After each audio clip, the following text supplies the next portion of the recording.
एक बार शहंशाह अकबर के दरबार में बहुत ही अजीब मुकदमा आया, जिसने सभी को सोचने पर मजबूर कर दिया। हुआ यूं कि बादशाह अकबर के दरबार में दो महिलाएं रोती हुई पहुंची।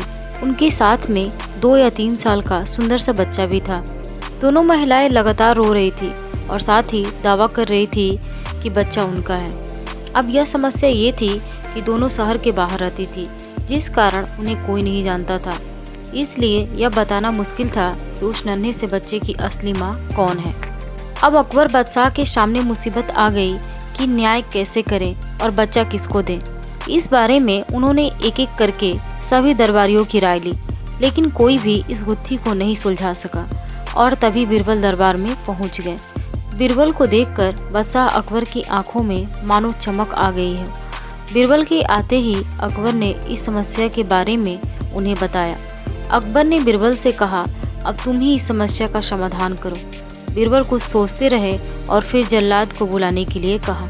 जल्लाद के आते ही बीरबल ने बच्चों को एक जगह बैठा दिया और कहा, एक काम करते हैं, इस बच्चे के 2 टुकड़े कर देते हैं। एक एक टुकड़ा दोनों माओं को दे देंगे। अगर इन दोनों महिलाओं में से किसी एक को यह बात मंजूर नहीं है तो जल्लाद उसी महिला के 2 टुकड़े कर देंगे। यह बात सुनते ही उनमें से एक महिला बच्चे के टुकड़े करने की बात मान गई और बोली कि उसे आदेश मंजूर है। वह बच्चे के टुकड़े को लेकर चली जाएगी। लेकिन दूसरी महिला बिलख बिलख कर रोने लगी और बोलने लगी, मुझे बच्चा नहीं चाहिए, मेरे 2 टुकड़े कर दो, लेकिन बच्चे को मत काटो, यह बच्चा दूसरी महिला को दे दो। यह देखकर सभी दरबारी मानने लगे कि जो महिला डर की वजह से रो रही है वही दोषी है। लेकिन तभी बीरबल ने कहा कि जो महिला बच्चे के टुकड़े करने के लिए तैयार है उसे कैद कर लो, वही मुजरिम है। इस बात को सुनकर वह महिला रोने लगी और माफी मांगने लगी, लेकिन बादशाह अकबर ने उसे जेल में डलवा दिया।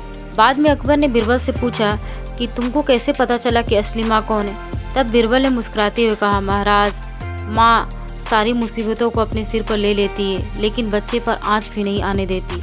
और यही हुआ। इसे पता चला कि असली माँ वह है जो खुद के टुकड़े करवाने के लिए तैयार है, लेकिन बच्चे के नहीं। बीरबल की बात सुनकर बादशाह अकबर एक बार फिर बीरबल की बुद्धि के कायल हो गए।